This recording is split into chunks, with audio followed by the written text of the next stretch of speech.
Hello and welcome to Memetic Universe. I am your host, Don Daguerre. Today, we are talking about your media diet. This is just like a food diet. You are what you eat, and the same goes for the media you consume. We're going to keep this short and sweet because time is important. We're going to try to keep it under 5 minutes. Let's see if we can do it. As you can see on the right here, I have a little media meal plan written out for X, formerly known as Twitter. For me, the major food groups of media would be World War III, global conflict content, parapolitics, economics, and then just individual journalists that can add a little bit extra. These would be journalists that, have made a name for themselves, but are maybe excluded from mainstream publications or have been pushed out. Matt Taibbi, notably, pushed out of Rolling Stone. Barry Weiss rage quit the New York Times, and we might as well throw Glenn Greenwald in here. These are the three Twitter Files journalists, I believe. On the left here, you can see some lists. These are where I am going to be collecting the content for the media diet. So if you, the viewer, have any recommendations, if you think that anyone should be added to the World War III list, the parapolitics list, please let me know in the comments or message Memetic Universe on X. Comment. We're going to post this video on X, so comment there. And without further ado, let's add these names to our list. So first we want to add... let's add some people to this list right here. So... Canadian Prepper is a must. I really like his content. He's not really like a NAFO fella, but I also don't think he's a Russian agent. So he tends to, and he has frequent posts with very detailed World War III content. Granted, he has a bias towards getting people concerned about nuclear war.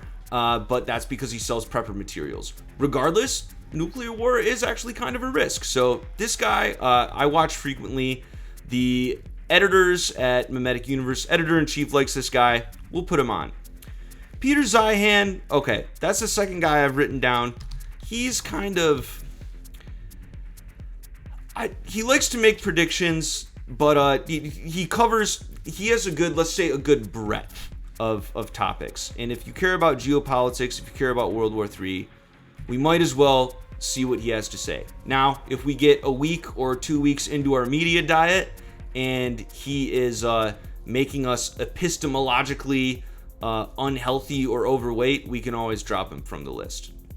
All right, parapolitics. Fourth Reich archaeology. The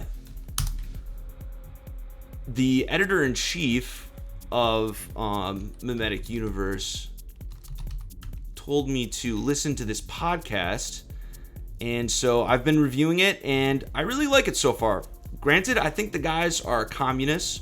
Memetic Universe is not a communist publication and does not believe in the dictatorship of the proletariat. However, I think they have some really good analysis of the current ruling structure of the United States and how it became that way through the 20th century. Let's put them in our parapolitics list. The editorial team at Memetic Universe also wants me to listen to the Parapower Mapping Pod. Memetic Universe loves parapolitics. I have not done that yet because I am busy, but we're working on it. Let's add them to the list. We want them in our media diet. Also, I watched for the first time a video by this guy, Mike Benz. I thought at first he was just like a right-wing pundit, but he actually has done some very in-depth research in 20th century information warfare, the history of that, and how it impacts the present day. So, I think he should go on the list. I loved the video. Let's see how it makes us after a few weeks of this media diet.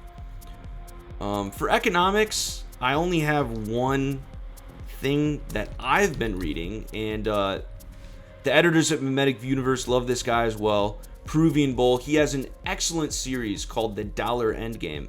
right here on Substack. I think it was previously on Reddit. I don't know if it's still there. Highly encourage reading it. It's about money printing, kind of the history of seigniorage and what money printing does to an economy, kind of the implications of it. That's a very reductive description, but worth reading. Let's put him on our economics list.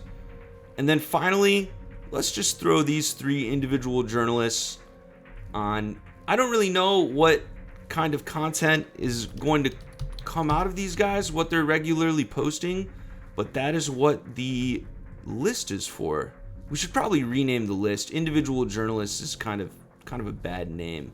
So if you have any ideas for a different name, go ahead and put it in the comments. Let's follow this guy as well. Barry Weiss. I would love to create kind of like a new but large publications and add, Free Press and System Update, which is Barry Weiss and Glenn Greenwald's respective publications. Would love to add that to a list as well, but we're not there yet. We need to start simple. How are we doing on time? Dang, we're over 5 minutes. Let's tie this up. Let's throw Glenn Greenwald on the list. And then our very basic media plan for the week will be ready to go.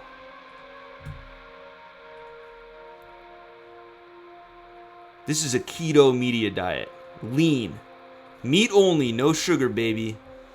All right. I think that's about it for our media diet. Let's go look at our lists. All right, so we will be revisiting these lists and consuming media on them and seeing how it affects our episteme, our reality, our view of the world. Let's see what kind of media consumer we become when we consume these. If you watched until the end of the video, thank you for watching. I love you. Like and subscribe to the channel, and please contact us if you have any thoughts or feelings about additions or subtractions to our media diet. Thank you. Wait, one more thing. Shout out Vatican Shadow for the soundtrack. Great track. Goodbye.